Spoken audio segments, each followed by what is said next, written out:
You have an opportunity here to continue to grow and to continue to help others. And anybody in your organization, when they grow, you grow. It has to continue to be the stories. It has to continue to be a focus of people.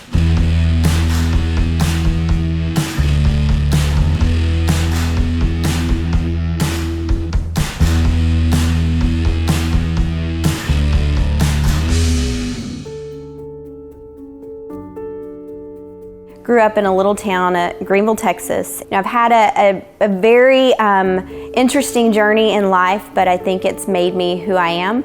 My teenage years were a lot of up and downs. I always say I had 3 daughters I'm paying for my raising now, but grew up in that town and worked really, really hard, but I graduated and there's all these categories in school of most likely to succeed, most athletic, and I always tease that I was in my own category. I was in my own, maybe you're different so that you can stand out, and I had my own category, and I always say it was most likely to not succeed, and that was because I went into a graduation the day I graduated from high school, and I was actually due with my middle child, and I had a toddler, and I was pregnant with my middle daughter.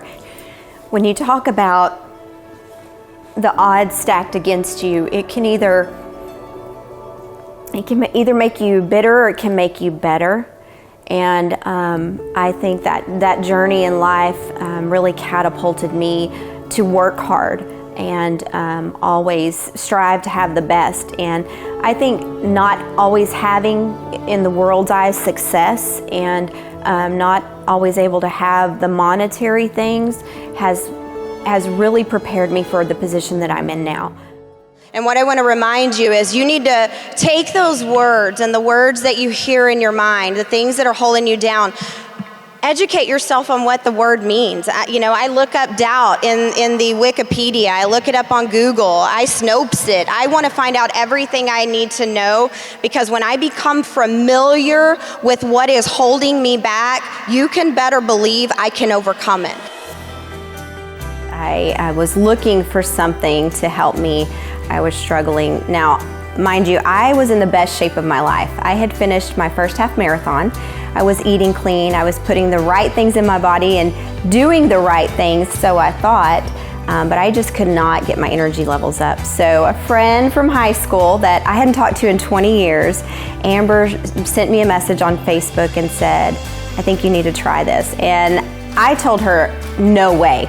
I was not trying her product, thanks but no thanks, and she said, just trust me. I trusted her, and I tried the product, and I knew by that second day that something was different. I'm very in tune with my body. I know how I feel. I know what my body's doing, and something was happening. I didn't know what, but something was happening, and so, I told her, I said, I don't know what you sent me, but you've got to send me some more of that.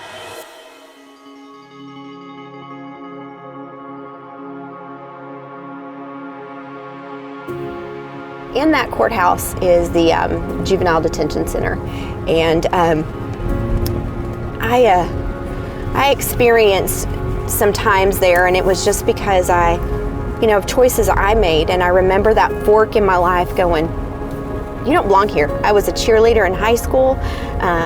It appeared that I had it all and had everything together, and I didn't. That being downtown and it's saying hope, and when I started sharing my story, I said, Amber sent me 3 days of hope. I never thought that 3 days of hope would mean what it means. Always knew that I would influence people, impact people, but not in this way. It's been way more than I could have ever imagined.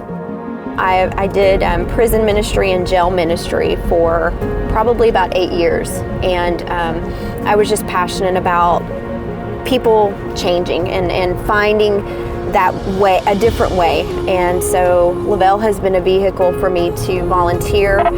It's been a vehicle for me to give back in ways, whereas before for 8 years I could just give my time. Being in 4 years now, Le-Vel is always coming out with something. I mean, whether it's an improvement to our product, offering us different lifestyle mix, whether it's updating our carts, the technology side, not just the product, but the business, the opportunity, the website, everything.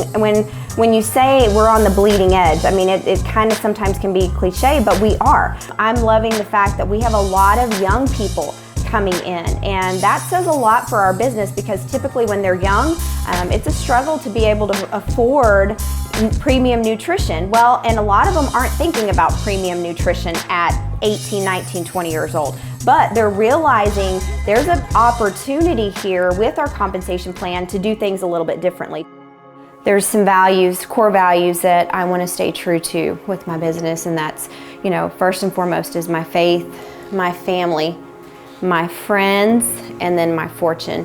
And these are just the things that are most important to me.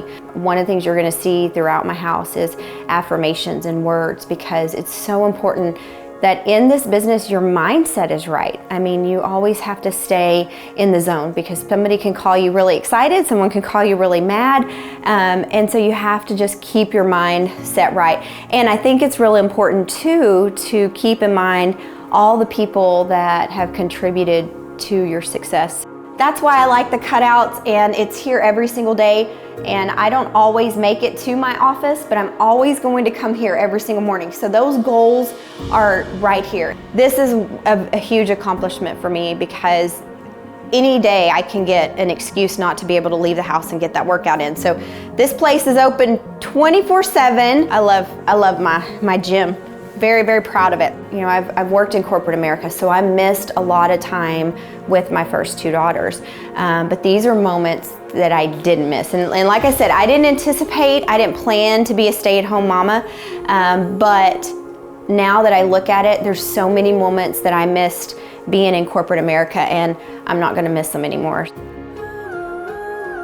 I create my own momentum. I don't wait for that momentum to come to me.